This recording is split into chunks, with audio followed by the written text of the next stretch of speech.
to the Adventures of Pipeman on W4CY Radio.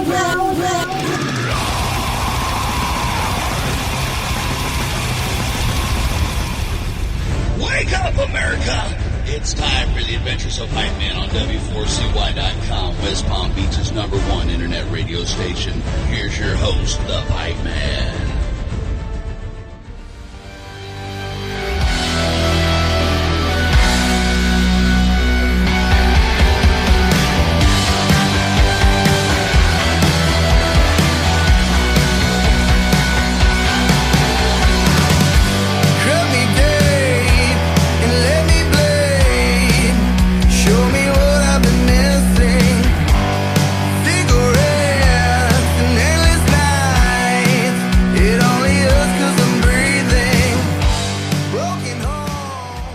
This is the Pipeman here on the Adventures of Pipeman W4CY Radio, and I'm here with Moon Fever. Moon Fever. How y'all doing? I love how you did it. It was all in unison, and there's two reasons I like to have the band do it themselves. One is they usually do it better than I do. There's actually three reasons. Two is I know I won't fuck up their name. Appreciate that. I mean, it's kind of hard to fuck up Moon Fever, but You'd I be bet surprised, you somebody man. did. I bet. Moon River all day. Listen, I gotta say, before we started this interview, I can't fucking focus. Has anybody ever told you that you look exactly like Ringo Starr? And no. And I take that as a huge compliment because I played drums for 9 years, and Ringo Starr and Peter Criss were my mentors. Get out. Yep. Catman, dude. Beth, I hear you calling. Fuck yeah, baby. There it is. I love it. One time I was hanging out in Hollywood and a bunch of Japanese tourists thought I was Tom Hardy, and I was living it up, signing autographs, taking photos, and taking their money. Love it. Love it. $14. Tom Hardy don't sign shit for free. Right? Now, see, I had a similar experience, but I could do what you did. I was at Louder Than Life. I'm walking through the backstage to get to the media area, and all the security people were stopping me and asking me for my autograph. And I didn't know what the fuck was going on. But, you know, Foo was playing that night, headlining that night. They all thought I was Dave Grohl. I'll believe it. I love that. I thought you were Dave Grohl when we sat down. I know, right? And listen, if you're going to be somebody, let it be Dave Grohl, because he's like the most real, coolest rock star ever. Dave, if you ever hear this, man, we adore you. We love you. I think you're real cute. You're good at drums. It always amazes me, too, maybe you guys, that he came from Nirvana and came from what happened, and I think Foo's bigger than Nirvana ever was, and I love Nirvana.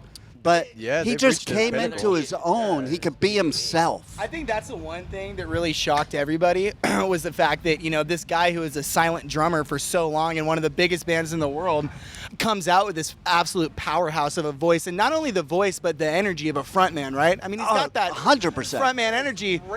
And his original path in life of what he thought is he was just going to be a drummer for Nirvana, you know, for who knows how long. But it's hard to say, though, too, is like who would have gotten bigger, because obviously Nirvana's career got cut a little short, you know? That's true. So it's hard. But it is also crazy in the same breath to think that a drummer came and created this amazing band that literally took over the world. Yeah. I still Drummers feel, are musicians. Man, I feel like Nirvana is still bigger than Foo Fighters. Well, they might be. Silent speak on that one. Yeah, but I mean, they were everywhere. You couldn't look anywhere. However, to his point, what I think would have happened had Kurt stayed alive is that the band would have broke up. Oh yeah, Probably. From interviews, it sounded pretty hectic. Yeah. Yeah, and there was a lot of drama. And I've heard Dave in interviews say that, you know, basically Kurt didn't take anybody else's ideas. Like, it had to be Kurt's way or no way. That never works. Yeah, that's not a good way. It's just like our band. Yeah. Troy writes all the songs in our band, dude. Yeah, I won't let him write, dude. Yeah, Troy writes all the music. He does it all. Everything. I won't let him touch Nothing All the it. gets lyrics. past Troy. Nothing gets past me, dude. That's right. Branding, everything. Well, think about what we wear. I was talking about the Catman and Ringo Starr before. Do you guys know, here's a trivia question.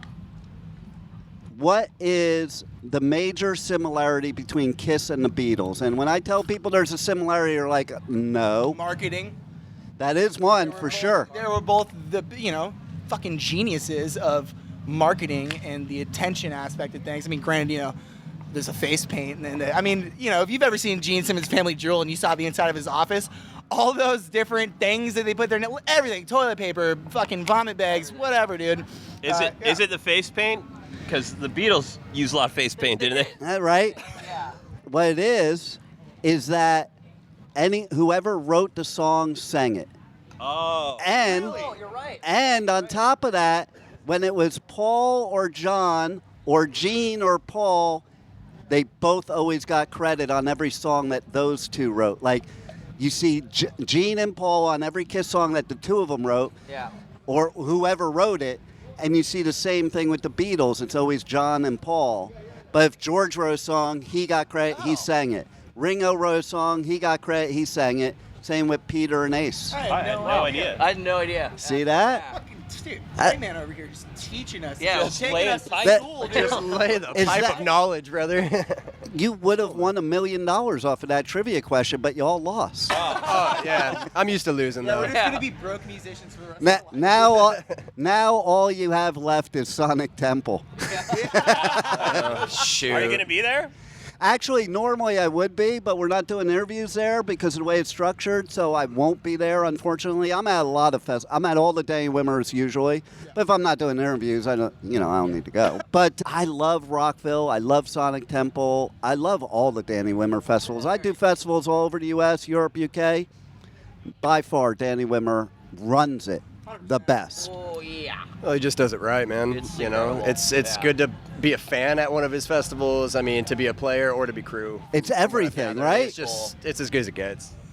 And I have to add on that because I think it was the last interview where I was like, I really had to bring it to attention that, the staff and the logistics of everything and the organization here at these, Danny Wimmer festivals are bar none. They're absolutely bar none. And that's the thing, too, is when you have this many bands coming into a festival or even a venue for that point, you know what I mean? It's important having that organization. But not only that, having the stage crew and everything, the energy's got to be there, right? Yeah. And the second we stepped on the stage, everybody was more than accommodating, made us feel like we were Metallica. And at the end of the day, that makes the biggest difference for how these shows continue to roll on. And 100%. a lot of these fans don't realize, but, dude, this road crew out here is seriously like more than 50% of the show, and we couldn't do it without them. So I have to give those guys their flowers on all these festivals because those are the real road dogs. No doubt. Shout out to the crew. We love you, road dogs. See, I love that. And I've never heard an artist, and I've interviewed so many artists over many years at Danny Wimmer festivals, not one has ever bitched about it. And, What's there to bitch bands always have a lot to bitch about festivals. So I mean, the fact that there's nothing to bitch about, like to your point, what you were saying, how many times you show up at a festival and before you go on stage, there's shit that happens that you're just in this foul mood, and that's how you have to go on stage. It happens all the fucking time, man. I mean, in places you don't expect it, too. I mean, you show up, like, real stoked to some stuff, and it ends up being a shit show, but it's like you can always trust a Wimmer festival, Yeah, man. always. It's like when you get the call that you're on it, it's like, You're like, fucking all right, Thank God. dude. Right? I got to tell you a funny story. I don't know if you know it, but there's this band that plays on the Danny Wimmer festivals now. And I was there when it happened. Where was it? It might have been, was it Rockville? I can't remember which festival. It wasn't here at Daytona, though. But this band did an old school punk rock thing and pulled up in the parking lot of the festival. Love that. Oh, And that's it is. yeah. You know the story then. Love it.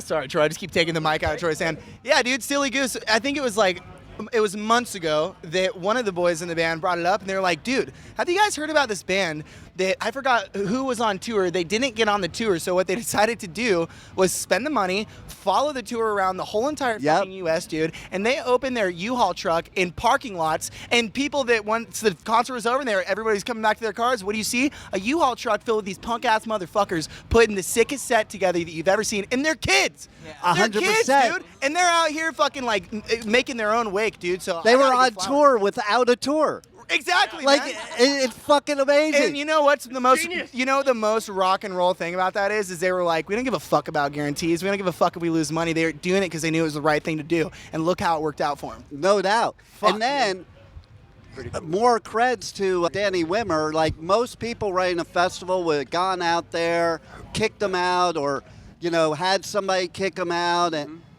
he was in the audience in the parking lot. That is so fucking cool. Man. Okay? And he ended up putting them on a stage at that festival. I mean, that's so that shows heart, man. That band fucking deserves that, man. If you see a group of kids going out there making it happen, they didn't take no for an answer. No. They went out there and they fucking made it happen, dude. Yeah. What, are you gonna discourage some hardworking kids from like working hard, dude? No doubt. Yeah, we are. Plus, and this is an unpopular opinion, but you don't see that shit in mainstream rock and roll. You know what I mean? No. They don't give a fuck about tracks. They don't give a fuck any of that shit, dude. They're balls to the wall, sweat, 4 on the floor, classic rock and roll. The same exact kind of attitude that made us all be fans of rock and roll when it started fucking hitting the fan, dude. It's that attitude that people are forgetting. And look where it got those kids, dude. It's awesome. 100%. And that's the way it always was. And somehow we lost that. And I love it that kids today brought it back. Yeah, absolutely, man. Hey, the future is in good hands, man. Yeah. There it is. So, what story do you guys have like that? Oh, shit. We ain't that cool, dude. Well, I've been doing it for 20 years. I mean, Pretty cool news, dude. Troy's been doing it close to that. I mean, we all have. And it's fun to be in a band that's, breaking some molds and doing something a little different, and people are noticing it. And we're super stoked to be a part of a huge festival like this and Sonic Temple. And we're so gracious about where we're at right now and where we've all come from. So to be a part of something this big, you can't describe how it feels. Yeah, you might even say you're Dave Gracious about it. On Instagram, Dave Gracious. I love it. And okay, so before the interview, you were talking about my Motorhead shirt, and then you have this killer tattoo on your chest. Yeah, dude. Shout out to Lance Netherland, the tattoo artist that did the work, man. He's fucking killer. But yeah, I'm a diehard Motorhead fan. I got to see them. My dad took me for my 11th birthday. Nice. Actually, this is a good story. My dad took me to see Motorhead at my 11th birthday at the Showbox Soto in Seattle. And I'll never forget, I remember we were in the library at the computer because that's where you had to go to print out the ticket. So he's like, check out what I just got you.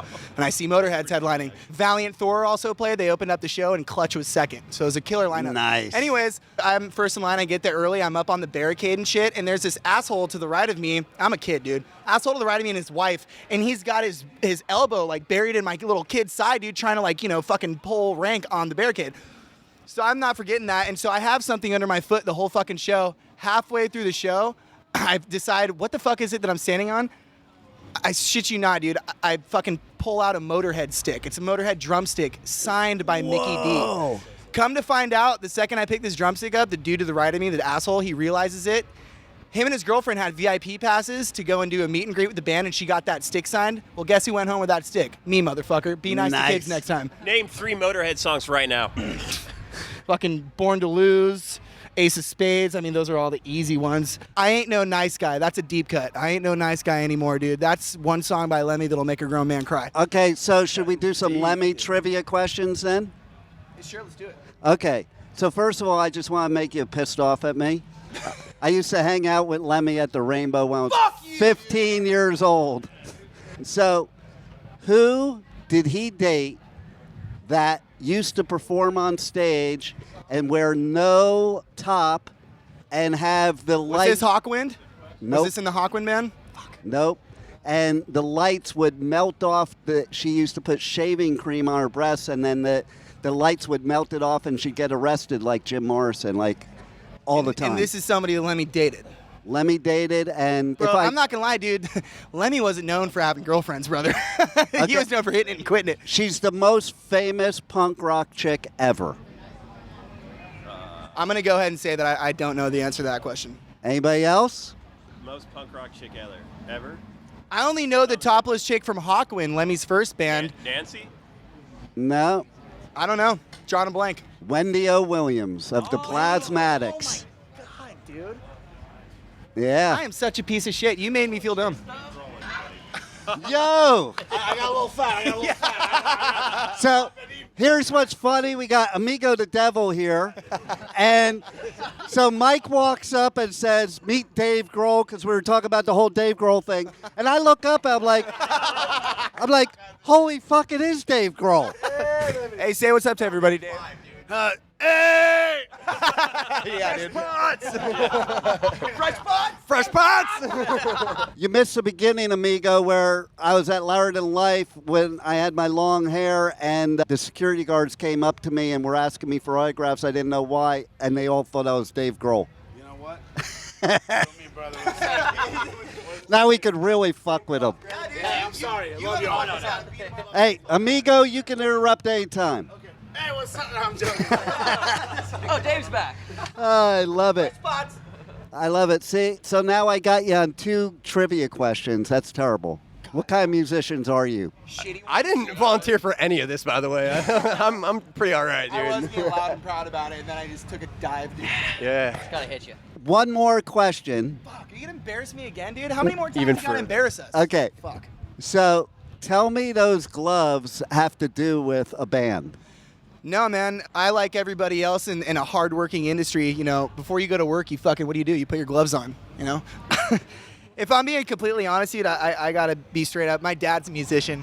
He's, you know, the whole one that got me into this, and I straight up stole this look from him, man. So this is kind of a nod to my father, you know, to remember where I've came from and look to where I'm going. And so I put these gloves on when I'm ready to go out and go to fucking work, dude. It gets me in that headspace. So now do you know why I said that? Why is that?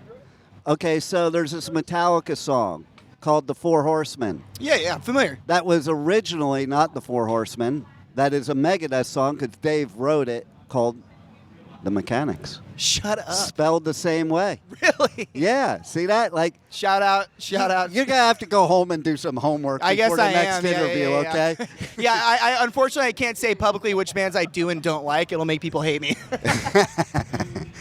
So tell everybody how they can connect to you guys on socials, check out your tour dates, buy your merch, because that's most important. 'cause Moon Fever Official on everything. We're on everything. You'll find us. It's all there. It's all there. All the things you're looking for. Moon Fever Official. That's right. Have you ever performed at a drum circle? A full moon drum circle.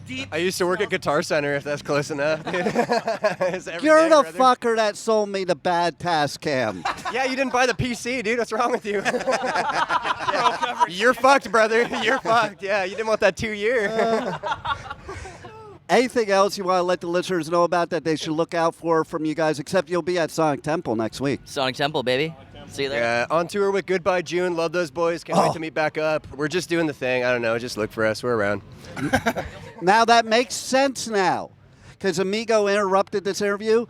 Every interview I have that Good Boy June is ever at a festival, they'll come up to me and they'll be like, in the middle of the interview, "Hey, what's up, Pipeman?"